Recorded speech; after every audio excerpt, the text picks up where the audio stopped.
지금부터 내가 해주는 얘기 들어주겠니? 할렐루야. 금요 기도의 자리에 나오신 모든 성도님들을 축복합니다. 오늘 하나님께서 주시는 은혜의 말씀은 고린도 후서 1장 1절부터 11절 말씀이 되겠습니다. 신약성경 고린도 후서 1장 1절부터 11절, 제가 4절까지만 봉독해 드리겠습니다. 하나님의 뜻으로 말미암아 그리스도 예수의 사도된 바울과 형제 디모데는 고린도에 있는 하나님의 교회와 또 온 아가야에 있는 모든 성도에게 하나님 우리 아버지와 주 예수 그리스도로부터 은혜와 평강이 있기를 원하노라. 찬송하리로다. 그는 우리 주 예수 그리스도의 하나님이시요 자비의 아버지시요 모든 위로의 하나님이시며 우리의 모든 환난 중에서 우리를 위로하사 우리로 하여금 하나님께 받는 위로로서 모든 환난 중에 있는 자들을 능히 위로하게 하시는 이시로다. 아멘. 오늘은 큰 사망에서 건지시는 하나님의 위로, 큰 사망에서 건지시는 하나님의 위로라는 제목으로 하나님 말씀을 상고하겠습니다. 고린도 후서는 사도 바울이 고린도 교회에 보낸 편지이지요. 고린도 교회는 사도 바울이 개척하여 세운 교회입니다. 주후 50에서 52년 사이 약 1년 반 동안 머물면서 개척하고 교회를 든든히 세웠죠. 1년 반 후에는 다른 지역 선교를 하기 위해서 떠났습니다.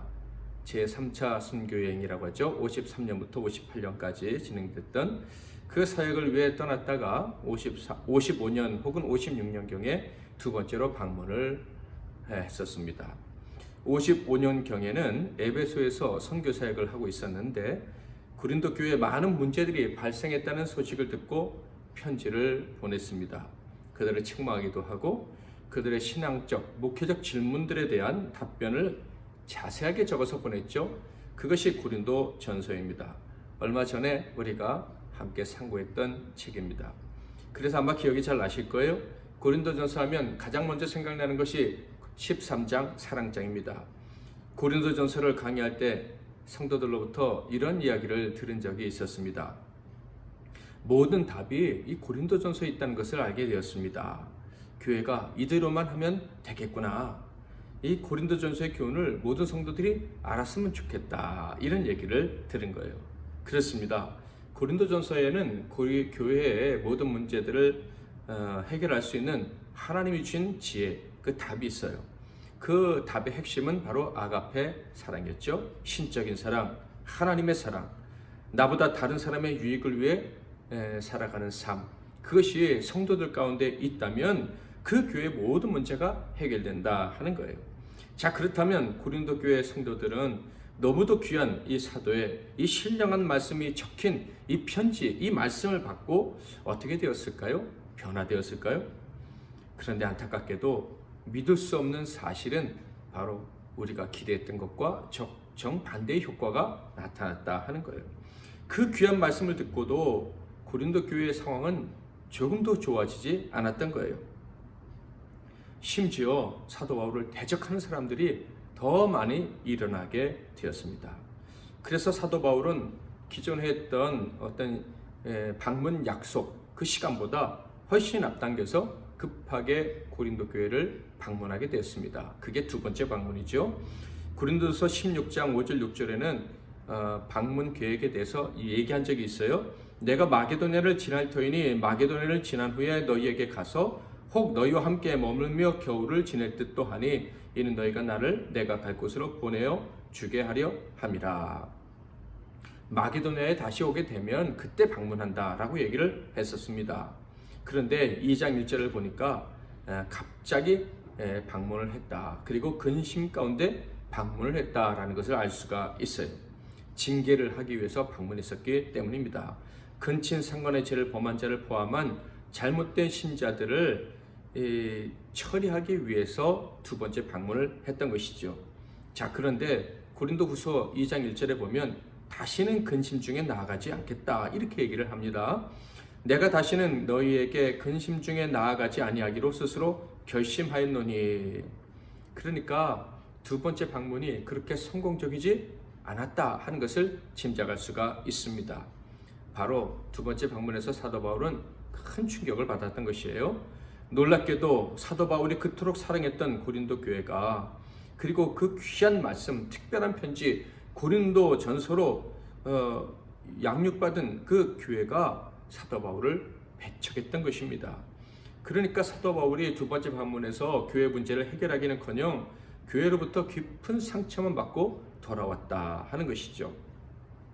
사도 바울은 이 두 번째 방문에서 큰 상처, 충격을 받게 되는데, 이 고린도 후서를 읽어보면 그 충격의 이유가 어떤 것들이었는지 짐작할 수가 있습니다. 한 구절을 볼까요? 11장 1절. 원하건대 너희는 나의 좀 어리석은 것을 용납하라. 청하건대 나를 용납하라. 사도 바울이 고린도 교회 성도들에게 나를 용납해달라 이렇게 얘기합니다. 목자와 성도들 간에 있어야 되는 사랑과 신뢰가 없구나 하는 것을 우리는 발견할 수 있습니다. 지금 사랑을 구걸하는 것 같아요. 나를 받아달라고. 하나님께서 우리에게 나를 영접해라, 나를 영접해라 라고 요청하시는 것처럼 사도 바울이 요청하는 거예요. 말이 요청이지 사랑의 구걸인 거예요. 애타게 나를 받아달라고 합니다. 아버지가 사랑하는 자녀에게 제발 나를 받아들여 달라고 부탁한다는 이런 말을 하게 된다면 이건 정말 슬픈 일입니다. 비참한 일이기도 하죠. 그런데 사도 바울이 자신이 개척해서 세운 교회의 성도들에게 이렇게 요청을 하는 거예요. 나를 용납해달라. 제발 용납해달라. 심지어 이런 말까지 했습니다. 16절. 내가 다시 말하노니 누구든지 나를 어리석은 자로 여기지 말라. 만일 그러하더라도 내가 조금 자랑할 수 있도록 어리석은 자로 받아라. 심지어 고린도 교회 성도들이 사도 바울을 배척했을 뿐만 아니라 어리석은 자로 생각했다 하는 것도 알 수가 있어요. 말이 어리석은 자라고 표현될 뿐이지 실제로 이 말은요, 고린도 교회 성도들이 사도 바울은 신뢰할 수 없는 말을 하는 자라고 생각했다는 거예요. 그러니까 사도 바울의 설교가 귀에 들어왔겠습니까? 사도 바울의 가르침은 그들에게는 아무런 효력이 없었던 거예요. 그것이 아무리 진리를 포함하고 있다고 해도, 진리의 말씀이라고 해도 그들은 사도 바울의 설교, 가르침을 하나님이 주시는 말씀으로 받아들이지 않았다는 거예요. 그러니 그 위대한 사랑의 편지라고 불리는 고린도전서도 거절했던 것이죠. 효과가 전혀 없었던 거예요. 고린도 교회 성도들은 이 사도 바울을 어리석은 자, 용납하기 힘든 자로 생각을 했었습니다. 폴 바네트는 이렇게 말했죠. 고린도 교회는 사도 바울에 대한 거짓된 비난을 믿을 준비가 되어 있었다. 그러니까 누가 와서 사도 바울은 이런 사람이야, 이렇게 엉터리 나쁜 사람이야 라고 하면 다 믿으려고 준비하고 있었다, 이런 얘기예요. 이런 배신이 어디 있습니까? 가장 사랑하는 자를 안 믿기로 결정하다니, 그들을 위해서 눈물 흘리고 기도하고 희생한 자를 의심하고 배척하기로 결정하다니, 말도 안 되는 일이 벌어졌다 하는 거예요. 이어서 폴 바네트는요, 바울에 대한 비난들에는 어떤 것들이 있었는지를 정리를 했어요. 첫째, 세속적이고 우유부단하다. 둘째, 방문하지 않고 편지만 쓴 것을 보니 도덕적으로 비겁하다. 고린도전서를 받고 변화된 게 아니라 바울을 비겁하다고 말했다는 거예요. 셋째, 그는 내적인 힘이 없다. 넷째, 도덕적으로 문란하고 신학적으로 표준에서 벗어나 있다. 가장 윤리적이고 도덕적이고 신학적으로 온전한 사람을 이렇게 말도 안 되게 비난하는데 그것을 믿었다. 다섯째, 사기꾼이다. 여섯째, 부패하고 착취적이다. 일곱째, 그리스도의 참된 일꾼이 아니다.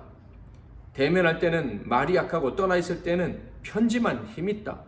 어리석으며 심지어 미쳤다. 재정원을 거절하는 것을 보니 약속을 위반하는 사람이거나 교활하다.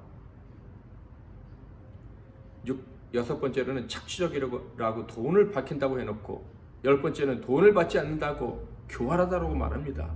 11번째, 사도 자격을 증명하는 초자율적인 사역이 부족하다. 신비한 기적과 능력을 행하지 않는다, 이런 얘기예요.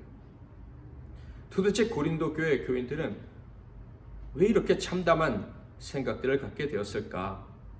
사도 바울이 고린도 교회 교인들의 죄악, 특히 음란하고 세속적인 삶을 지적하는 것에 대해서 과다하게 생각했다라는 주장이 하나 있습니다. 아마 이것은 사도 바울 때뿐만 아니라 어느 때나 마찬가지일 거예요. 지금도 우리 주변에는 죄가 되는 세속적인 삶을 과하게 지적한다면 그 지적하는 교회나 목사를 대적하거나 교회를 떠날 준비를 단단히 하고 있는 교인들이 많이 있을 겁니다. 또한 사도 바울이 북부 마게도니아 시골 사람들에게는 돈을 받으면서 이 고린도 교회 부자들의 후원금은 거절했는데 그것도 유별나게 거절한다며 바울을 미워했습니다. 저는 사도 바울이 왜 고린도 교회 교인들의 후원금을 거절했을까? 이 행동을 충분히 이해할 수 있다고 생각합니다. 왜냐하면 종종 어떤 성도들은 돈으로 자신의 신앙을 인정받으려 한다는 것을 제가 너무나도 잘 알고 또 경험했기 때문이에요. 그래서 그런 자들은 자신들이 베푸는 그 물질적인 호의를 거절하는 목회자를 적으려 합니다. 비싼 음식을 받아먹고 비싸게 같이 생활하면 아주 좋은 목회자로 생각하고 가까이 하지만 거절하거나 다른 문화에 있기를 좋아한다면 미워합니다. 바울이 거절당한 또 다른 이유들로는 바울이 천한 노동을 하는 사람이다라는 것이었어요. 거기에다가 그 노동하는 사람에 걸맞게 언변 능력도 변변치 못하다 하는 거예요. 물론 사도 바울도 수사학, 웅변술을 교육받은 사람이에요. 그러나 그것에 능통했던 고린도 교회 교인들에 비하면 형편없는 언변술을 가지고 있었습니다. 그래서 그런 이유로 사도 바울을 배척을 했었죠. 또한 사도 바울의 사도성에 대한 의심도 사도 바울이 거절당하고 미움을 받은 이유였습니다. 당시 사람들은 사도에 대해서 이런 편견을 가지고 있었습니다. 사도란 개인적으로 감동을 주고 위풍당당한 외모에 말도 능하고 자기 사람들을 상대할 때에는 자기 수하 있는 사람들을 상대할 때에는 권위적이어야 한다 하는 거예요. 오늘날도 그러지 않습니까? 속칭 나는 하나님의 특별한 계시를 받고 말씀을 푸는 능력이 있는 사람이다 라고 한다면 왠지 권위적이고 왠지 그 앞에 가면 주눅 들고 좀 그래야 진짜 하나님의 종 같은 생각을 하는 사람들이 얼마나 많이 있습니까? 그것 때문에 이단들이 득세하고 사람들이 속아서 자기의 삶을 낭비하게 된다는 거 지금 최근에도 우리가 보고 있지 않습니까?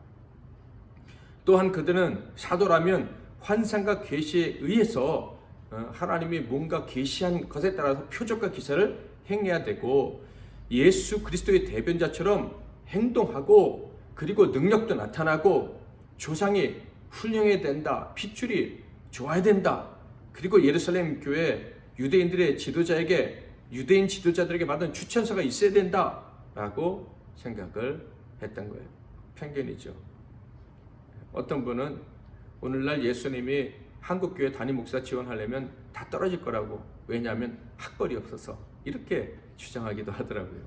웃자고 하는 소리지만 그만큼 우리가 영적으로 얼마나 눈이 어둡고 분별력이 없는지를 보여주는 이야기입니다. 예수님 당시뿐만 아니라 사도 바울 시대도 마찬가지였다는 거예요. 이렇게 어리석어서 영적인 분별력이 없어서 하나님이 세우신 사도를 철저히 무시하는 고린도 교회에 대해서 사도 바울은 큰 근심을 느끼면서 편지를 써서 디도편에 보냈죠. 고린도 교회의 회개를 촉구하면서 눈물의 편지라고 알려진 편지를 보냈습니다. 이 편지는 현재 남아있지 않기 때문에 그 내용이 어떤지 우리가 정확히 알 수는 없습니다. 그런데 놀라운 일이 벌어졌죠. 사도 바울이 마게도냐에 있을 때 바로 그 눈물의 편지를 받고 고린도 교회가 회개했다는 소식을 디도를 통해 사도 바울이 들을 수 있었던 것입니다. 그래서 기뻐하며 용기를 내어 쓴 편지가 바로 고린도 후서죠. 이 편지를 쓰는 중에 또 나쁜 소식도 올라와서 중간에 또 사도 바울이 거룩한 분노를 내며 쓴 내용도 있지만 어쨌든 사도 바울은 회개했다는 소식을 듣고 기뻐서 고린도 후서를 쓰기 시작했어요. 이 편지를 쓰면서 그는 세 번째 방문을 준비하기도 했죠. 그는 고린도를 방문한 후에 서바나 즉 스페인에 가서 사역을 할 계획을 세우고 있었습니다.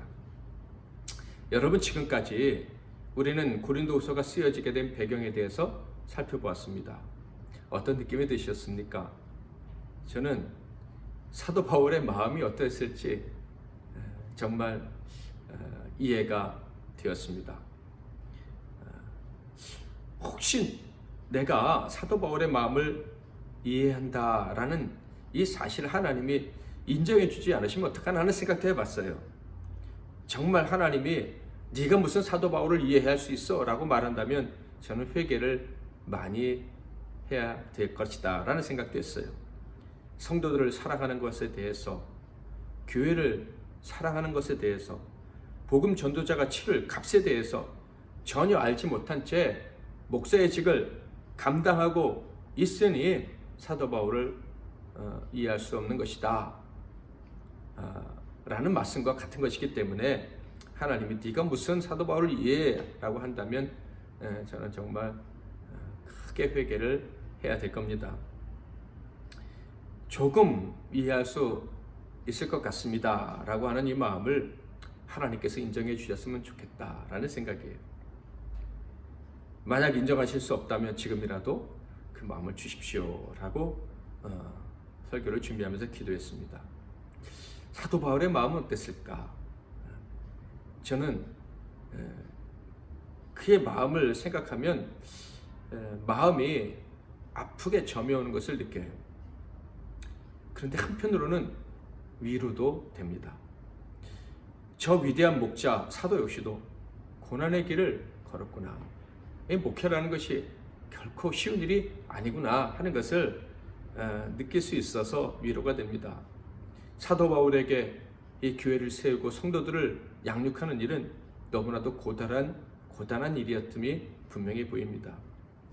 하나님에 대한 확실한 신뢰가 없었다면, 하나님의 뜻은 반드시 성취된다는 분명한 믿음이 없었다면 사도 바울은 결코 그 길을 끝까지 갈 수 없었을 것이다 하는 생각이 새삼스럽게 가슴에 사무칩니다.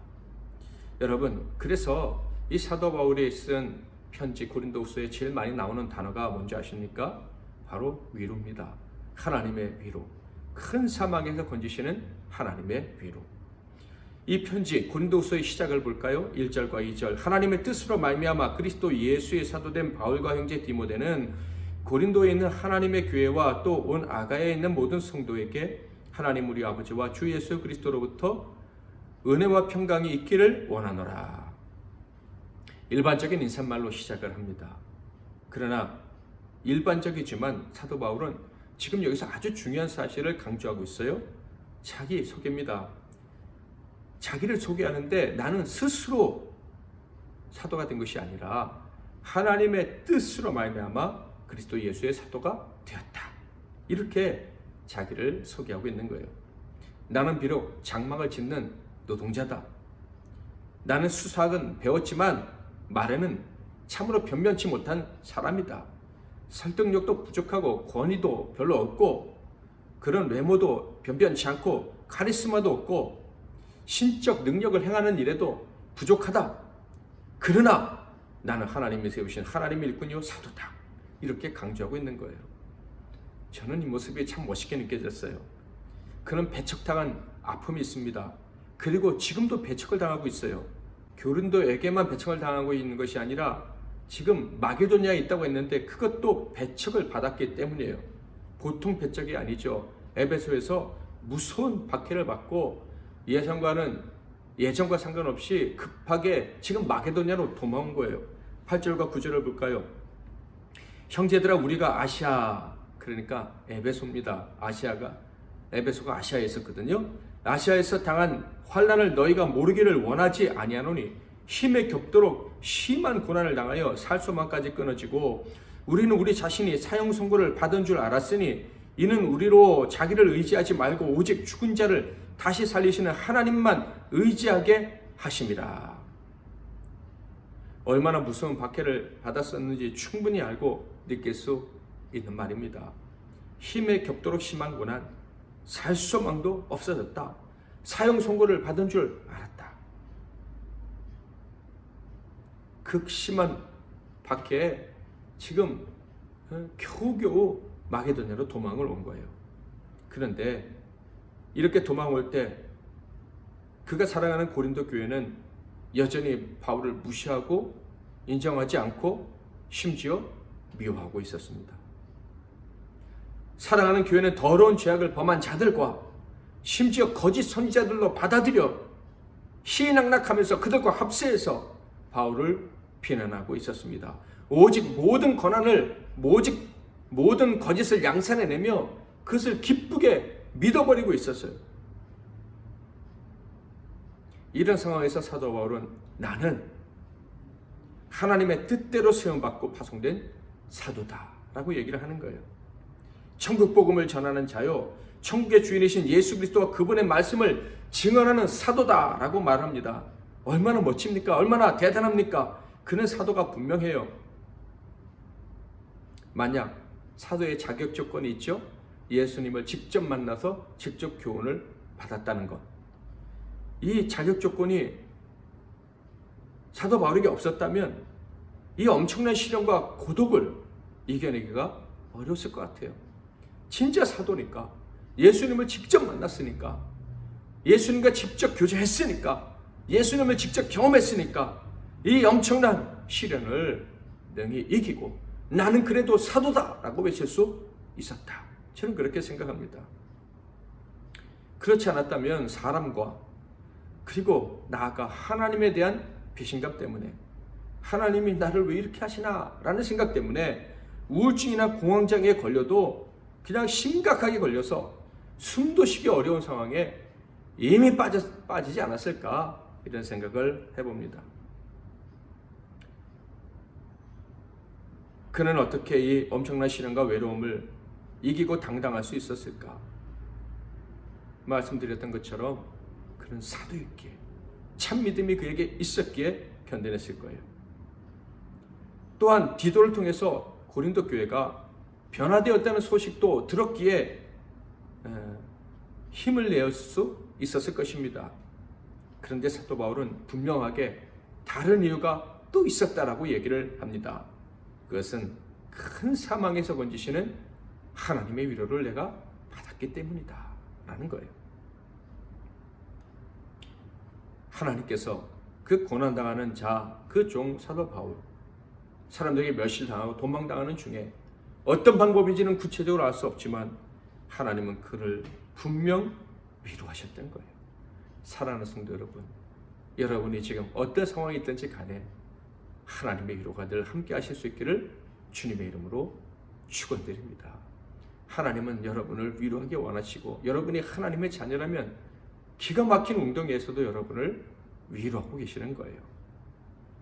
바울은 고린도후서 이 편지의 서두에 성도들에게 안부를 전하고 이어 하나님을 향한 믿음의 고백을 합니다. 그런데 그 고백, 그 믿음으로 올려드리는 그 찬양, 그 내용이 무엇이었을까요? 3절 4절을 보겠습니다. 찬송하리로다. 그는 우리 주 예수 그리스도의 하나님이시요 자비의 하나님이시요 모든 위로의 하나님이시며 우리의 모든 환난 중에서 우리를 위로하사 우리로 하여금 하나님께 받는 위로로서 모든 환난 중에 있는 자들을 능히 위로하게 하시는 이시로다. 아멘. 위로의 하나님. 그가 하나님을 찬양하는 내용은 하나님은 위로해 주시는 분이라는 거예요. 자, 그런데 위로해 주시는 하나님의 그 위로가 구체적으로 어떤 것이라고 소개하고 있습니까? 첫째는 우리를 모든 환난 중에서 위로해 주시는 분이라고 소개하고 있습니다. 그러니까 사도 바울은 기가 막힌 모든 환난 가운데서 하나님의 위로를 받고 있었다라고 얘기를 하는 거예요. 그리고 두 번째는요, 4절을 다시 한번 읽어보겠습니다. 한번 같이 읽어볼까요? 우리의 모든 환난 중에서 우리를 위로하사 우리로 하여금 하나님께 받는 위로로서 모든 환난 중에 있는 자들을 능히 위로하게 하시는 이시로다. 우리를 위로하시는데 그냥 우리를 위로해 주는 데서 끝나는 것이 아니라 우리가 하나님의 위로를 경험하면서 환난 중에 있는 자를 위로할 수 있는 힘과 능력과 지혜를 주시는 분이다 라고 이야기를 하는 거예요. 얼핏 생각하면 이거 승화입니다. 승화가 무엇입니까? 어떤 사람이 아버지에게 학대를 받습니다. 보통은 학대받은 것 때문에 삶이 망가지거나 또 다른 사람을 학대하거나 하는 일을 합니다. 그런데 어떤 사람은요, 학대받는 어린애들을 위해 기금을 모으고 재산을 세우고 건강하게 자라할 때까지 돌보기도 합니다. 이런 것을 보통 승화다 이렇게 얘기하죠. 사도 바울은 지금 하나님께서 자신을 승화시켰다라고 얘기하는 것 같습니다. 고난을 통해서 오히려 고난 당하는 자를 위로하게 되었다라고 말하기 때문이죠. 그런데 일반적인 승화의 개념과는 사실 좀 틀립니다. 고난을 당하고 고난의 고통을 알기에 고난 당하는 자를 돕게 되었다 이 정도가 아닙니다. 고난을 당할 때 하나님이 주시는 위로를 맛보니 고난을 당하는 자는 이렇게 위로하면 되는 것이구나 하는 것을 아버지 하나님께 배웠기 때문에 이제 고난 당하는 자를 위로할 수 있게 되었다라고 얘기를 하는 거예요.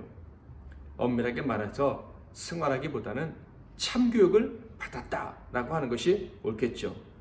저는 사도 바울이 이렇게 말한 이유가 무엇일까 생각을 해보았습니다. 단지 나는 심한 고난을 받았지만 하나님이 위로해 주셔서 낙심하지 않게 되었다라는 것을 강조하기 위한 것이라고는 생각지 않습니다. 더 큰 이유가 있다고 생각합니다. 그것은 바로 고린도 교회를 위로하기 위함이죠. 고린도 교회는 그간 거짓에 속고 죄에 넘어가서 하나님과 그의 종을 괴롭혔습니다. 이제서야 깨닫고 바울을 맞아들이려고 합니다. 그러니 얼마나 미안하겠어요. 그런 자들을 바울이 지금 위로하고 있는 거예요. 너희들이 힘들지? 내가 위로해 줄게. 하나님이 너희를 위로할 수 있도록 내게 능력을 주셨어. 아버지의 마음, 목자의 마음으로 지금 사도 바울이 이야기하고 있는 거예요. 너희들이 힘들어도 걱정하지 마. 응? 또한 고린도 교회가 사도 바울을 어떻게 보겠습니까? 부끄러워서. 그런데 사도 바울은 말합니다. 내가 너희를 위로할 수 있어. 부끄러워서 거저주는 생명, 그 생명의 복음으로부터 도망가지 않아도 돼. 걱정하지 마. 붙잡아 주기 위해서 지금 위로를 얘기하고 있는 거예요. 다음에 9절을 읽어보면 사도 바울의 마음을 분명히 알 수 있습니다. 5절부터 7절. 그리스도의 고난이 우리에게 넘친 것 같이 우리가 받는 위로도 그리스도로 말미암아 넘치는도다. 우리가 환난 당하는 것도 너희가 위로와 구원을 받게 하려는 것이요, 우리가 위로를 받는 것도 너희가 위로를 받게 하려는 것이니 이 위로가 너희 속에 역사하여 우리가 받는 것 같은 고난을 너희도 견디게 하느니라. 너희를 위한 우리의 소망이 견고함은 너희가 고난에 참여하는 자가 된 것 같이 위로해도 그러할 줄을 알미라. 바울은 복음을 전하기 위해 고난을 받았습니다. 그렇다면 고린도 교인들은요, 바울의 가르침대로 복음 위에 살기 위해 고난을 받기 시작한 것입니다. 그들은 오랜 기간 동안 함께 생활했던 사람들을 징계해야 됩니다. 그들을 공동체에서 쫓아내서 그들의 공동체를 정결해야 됩니다. 그 과정에서 손해볼 수도 있고 미움받을 수 있고 그리고 박해를 받을 수도 있어요. 손해를 감수해야 한다 하는 거예요. 게다가 사도 바울을 볼 때는 양심의 가책도 받아야 됩니다. 얼마나 힘들까? 사도 바울은 그것을 알았던 거예요. 그래서 하나님이 나를 위로하셨고, 그래서 나는 너희를 위로하는 방법을 알아. 내가 너희들을 위로한다. 하나님도 너희를 위로하실 것이고, 그리고 너희들 서로가 위로할 수 있는 힘을 주실 거야. 나에게 위로할 능력을 주셨던 것처럼. 그러니까 사도 바울이 위로를 말하는 것은 자기가 위로를 받았다는 것, 그것을 말하려고 한 것일 뿐만 아니라 진심으로는, 실제적으로는 고린도 교인들을 위로하기 위함이었다 하는 거예요. 자신을 아프게 했었지만 이제는 돌아오는 그들이 위로받고 나가 위로하는 자가 되기를 바라면서 하나님의 위로에 대해 이야기를 한 것입니다. 그리고 이 위로의 핵심은 바로 자기 자신을 의지하는 것이 아니고 하나님만을 의지하는 것이라는 것을 분명히 합니다. 내 연약함, 좌절하는 마음, 우울한 마음, 이런 것들을 의지하는 것이 아니라 하나님만 의지하면 위로받을 수 있고 위로자가 될 수 있다는 거예요. 9절. 우리는 우리 자신이 사형 선고를 받은 줄 알았으니 믿음이 흔들릴 수 있다 이런 얘기죠. 이는 우리로 자기를 의지하지 말고 오직 죽은 자를 다시 살리시는 하나님만 의지하게 하심이라. 바울이 얼마나 힘들었겠습니까? 그런데 디도로부터 놀라운 소식을 들었습니다. 그리고 위로를 받았죠. 정말 우울증에 걸리지 않으면 이상할 정도로 다 망가진 것 같았습니다. 살 소망이 사라졌었습니다. 그럼에도 불구하고 하나님을 의지하고 견뎠더니 하나님이 위로해 주실 뿐만 아니라 고린도 교회 소식을 통해서도 위로를 해 주시는 거예요. 고린도 교회가 회개하고 돌이켜서 바울을 보기 원한다는 소식도 듣게 해주신 거예요. 그래서 바울은 외치는 거예요. 하나님만 의지하는 자는 위로를 받으며 그리고 위로할 수 있다는 거예요. 사랑하는 성도 여러분, 우리는 깊은 수렁에서 건짐을 받으며 계속 건짐을 받을 겁니다. 깊은 수렁에서 건짐을 받을 것이며 깊은 수렁에 빠진 자를 건져내며 위로하며 살게 될 것이에요. 우리가 하나님만을 의지한다면, 연약한 나를 의지하지 않고 연약한 나의 삶의 상황을 보지 않고 하나님만을 의지한다면 말이죠. 10절 11절 그가 이같이 큰 사망에서 우리를 건지셨고 또 건지실 것이며 이후에도 건지시기를 그에게 바라노라. 너희도 우리를 위하여 간구함으로 도우라. 이는 우리가 많은 사람의 기도로 얻은 은사로 말미암아 많은 사람이 우리를 위하여 감사하게 하려 함이라. 사랑하는 성도 여러분, 깊은 수렁을 경험해 보셨습니까? 우울증에 걸릴 것 같아, 나는 우울증에 걸린 것 같아 하는 생각이 들 정도로 힘든 날들을 경험해 보신 적이 있으십니까? 혹은 경험하고 계십니까? 이렇게 힘든 날들을 보내고 있었음에도 불구하고 하나님을 의지해서 이겨냈거나 이겨내는 중에 있다면 그분은 알게 될 거예요. 분명히 알고 있을 거예요. 하나님의 위로밖에 소망이 없다는 것을. 그리고 남의 슬픔을 조금은 알 것 같고 남의 슬픔을 내가 조금은 위로해 줄 수 있을 것 같다는 것을 말이죠. 그러므로 성도 여러분, 슬픔과 고난은 저주가 아닙니다.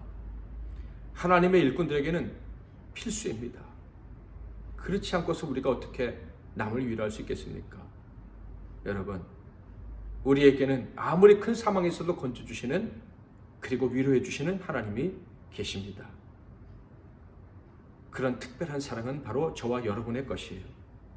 그러므로 사망과 같은 무서운 일 앞에서 그 사망이 아무리 큰 사망이라 할지라도 두려워 떨며 낙심하지 마시기를 바랍니다.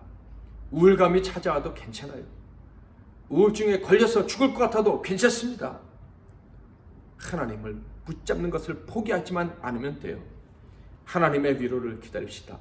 낙심하지 말고 버티면서 하나님의 위로를 기다립시다. 그리고 하나님께서 우리를 위로자로 살게 하실 날을 기도하면서 준비합시다. 그래서 결국은 우리를 통해 위로받는 사람들이 많은 그 놀라운 날을 경험하면서 살 수 있기를 주님의 이름으로 축복합니다. 하나님의 은혜 찬양하고 기도하겠습니다.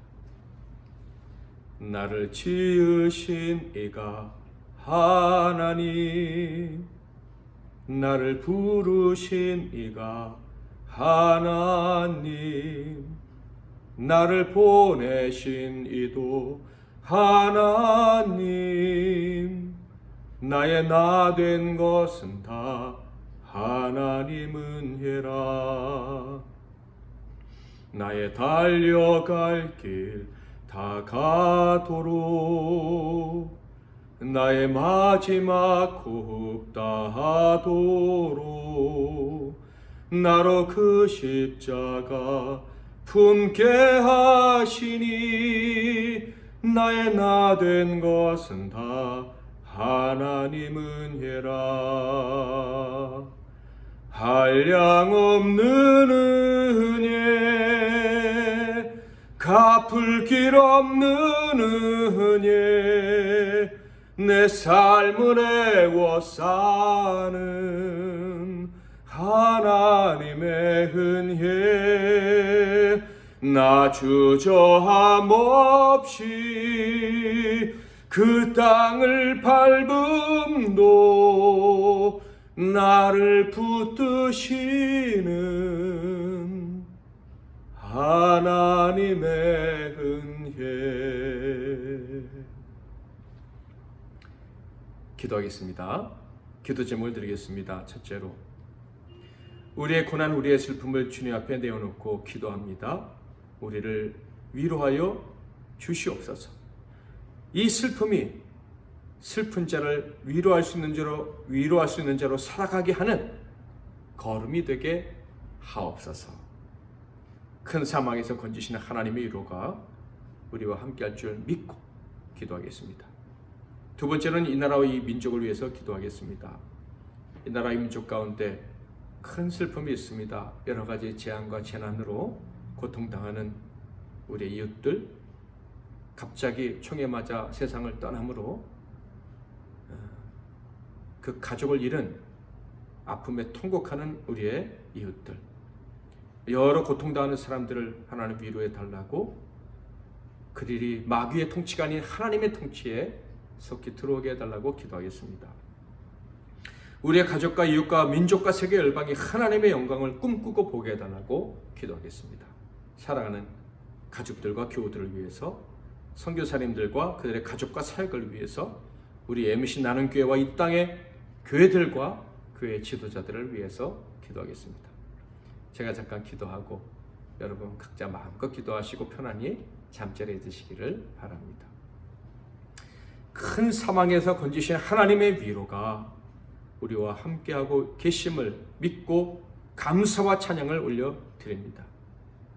우리가 아무리 깊은 사망의 음침한 골짜기로 다닐지라도 하나님 우리를 위로하시고 건져주시며 나아가 슬픈 자들을 위로할 수 있는 힘까지 주실 줄 믿습니다. 이 믿음으로 오늘 담대하게 하나님 앞에 나아가 부르짖을 때 하나님 응답해 주시고 우리의 마음을 받아주시고 모든 눈물을 그 눈에서 닦아주시고 새로운 힘과 용기를 얻게 하옵시며 사명감으로 불타오르게 하옵소서.